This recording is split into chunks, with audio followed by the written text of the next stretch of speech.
LGUs, communities, and practitioners into the science.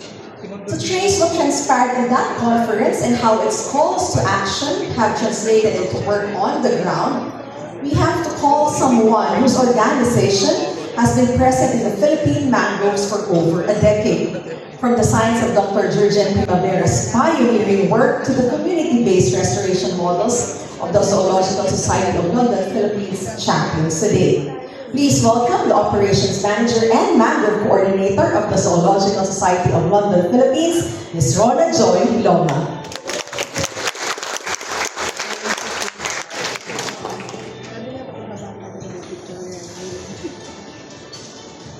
Good morning, everyone. Magandang umaga po. Maayong aga or maayong buntag. So I can see a lot of very familiar faces right now. So I'm really happy to be in this room with mangrove champions from all over the country. So sino po yung naka-join ng 4 na National Mangrove Conferences na organized by ZSL or Zoological Society of London, Philippines? Si Ma'am Georgina ata yung nag-raise ng hand. Okay, so I will share the themes and yung policy recommendations from the 4 National Mangrove Conferences held from 2012 to 2020. So may 4 po tayong National Mangrove Conferences. So yan po sa screens, 2012, 2015, 2018, and 2020. So lahat po sila ay nasa Iloilo City kasi yung ZSL Philippines ay yung kanyang country office ay nasa Iloilo City. So I'll walk through the 4 conferences very quickly, then pull out na lang po yung common themes across all of this. And my goal is not really to list everything kasi mahaba po yun. And we also have 4 proceedings then of these conferences. So I will just highlight then yung what changed over time and then ano yung key takeaways. And then, ano yung mga policy recommendations? So, ito po yung sequence. So, makikita niyo dyan yung themes ng ating 4 conferences. And also, the participants na sa baba. So, yung pinakamalaki was the 2020 because it was virtual. So, meron tayong 714 unique na attendees. Next slide, please. So, yung 2012, we presented the extensive ZSL Philippines community-based mangrove rehabilitation project experience. So, ito po ay headed by our very own world-renowned scientist, Dr. Jurgen Primavera. With that, we showcase yung field success stories ng ZSL sa mga sites namin. At the same time, from the different areas in the country. We also introduced yung policy directions on FLA cancellation or fish pond lease agreement cancellation, mangrove mapping, and yung curriculum integration dun sa primary and secondary na education. At the same time, yung aquasilviculture. Kasi at that time, pag-usapan natin yung Fisheries Administrative Order 197-1, yung leasing in public lands for fish ponds and mangrove-friendly aquaculture. Also, yung 4 na conferences po natin, merong mga call to action or petition. So yung first NatManCon, yung petition was urging yung agencies natin, DENR, BFAR, DILG, to finalize yung joint administrative order for fish pond reversion. Next slide, please. So, held 2 years after ng Super Typhoon Yolanda, yung discussion nag-shift from establishing yung protocols for rehabilitation to policy naman. Yung lessons from Super Typhoon Yolanda. So, ano yung mga performance ng mangrove greenbelts natin during the extreme events. So, nakikita niyo dyan yung lessons na nag-pick up ng 3. Yung first is yung natural mangroves recovered faster than the plantations. Next is yung seawalls amplified yung storm surges impacts. And then yung third is yung healthy greenbelts natin would reduce yung wave energy significantly. Also, we reviewed yung widespread na misguided planting, especially yung monoculture na Rhizophora species natin in unsuitable seafront zones. And we have provided yung comprehensive field reports on storm surges, oil spill effects, yung earthquake uplifted na habitats, and yung mga community-led mangrove activities natin. And we have strengthened yung advocacy for the National Coastal Greenbelt Bill. So, nung time na yon ay si Ma'am Georgine is working on as an advisor for Senate Bill 2179 and House Bill 5948 for the Coastal Rural Act. Also, we highlighted the extensive national greening program and yung mangrove and beach forest development plan ng metrics.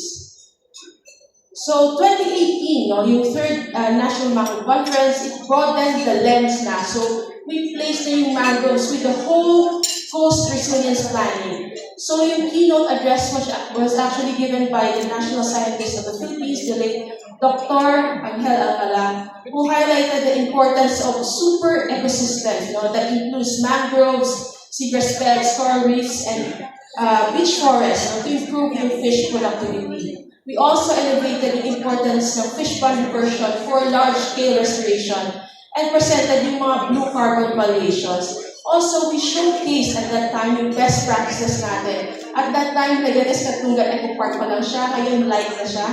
And it will be presented tomorrow din po.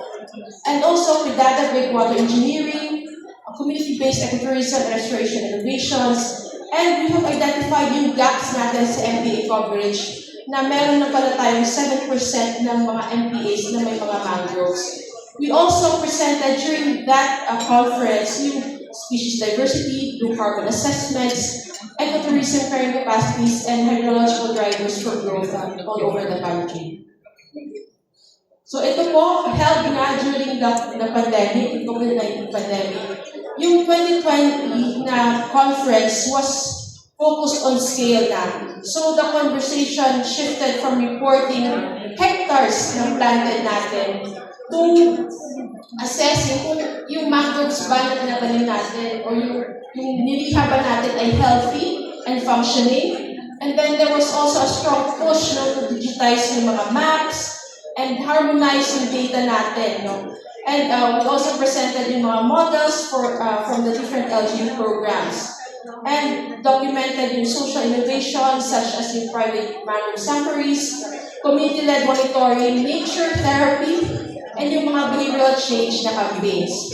And we have identified during that conference yung 239,000 hectares of fish ponds with large proportions abandoned or illegal, thus calling for urgent national reversion policy.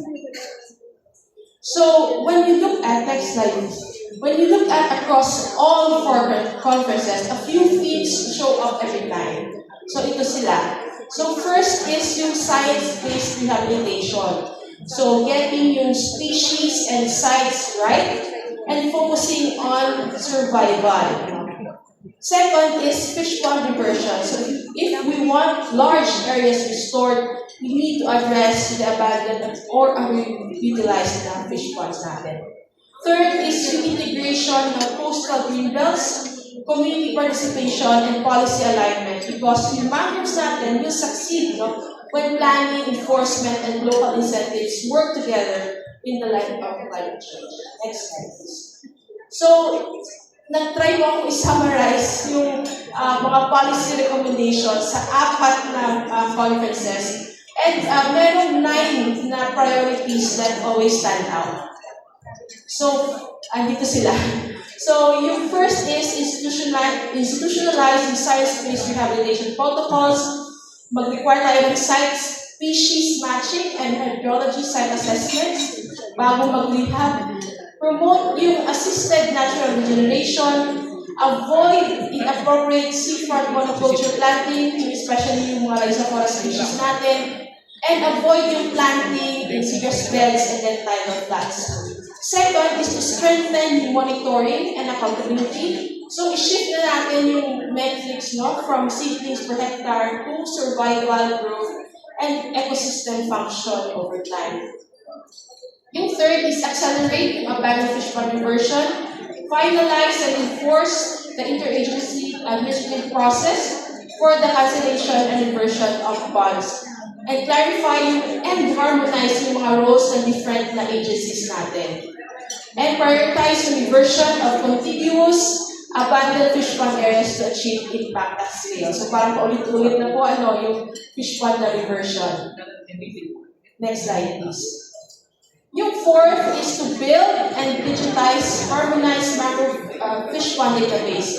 So that sa apat na conferences, na-identify natin yung need for a national map, no? Yung mangrove map and databases covering mangroves, fish pond tenure or status, biodiversity, and monitoring results to support yung planning natin and enforcement and investment. And enact yung localized coastal greenbelt zoning policies. So, noon sa apat na conferences, we've been stating the coastal greenbelt bill, sana may pasa na. And protect yung recovery and remaining mangroves and beach forests through zoning and local enforcement mechanisms. And integrate ito sa ating mga CLUPs. And ulit na again, strictly avoid planting in seeker's beds, mud flats, or tidal flats, and other unsuitable habitats.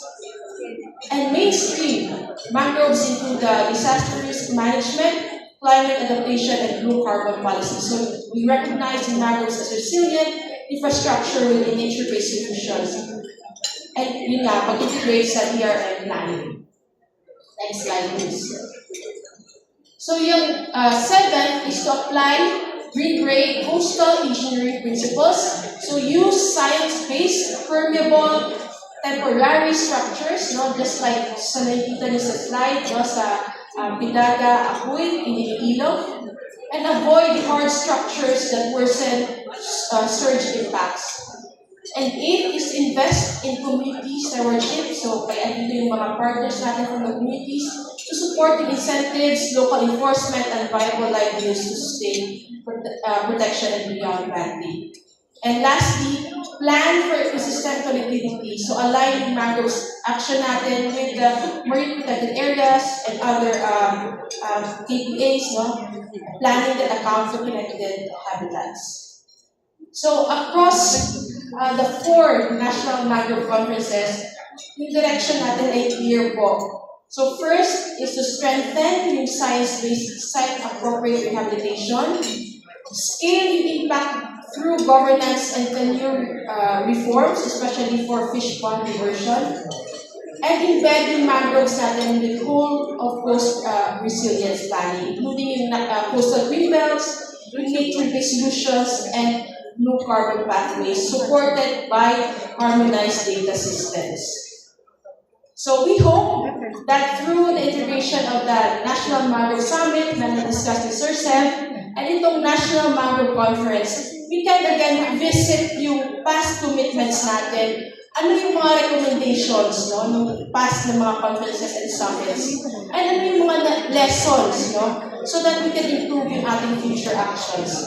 Again, next slide, sir. So you can download the proceedings of the four conferences here. Or you can also, meron po kaming booth sa labas. So may apat na conferences, physical copies, andun po sa labas. But again, you can download the proceedings nito. So madami na salamat.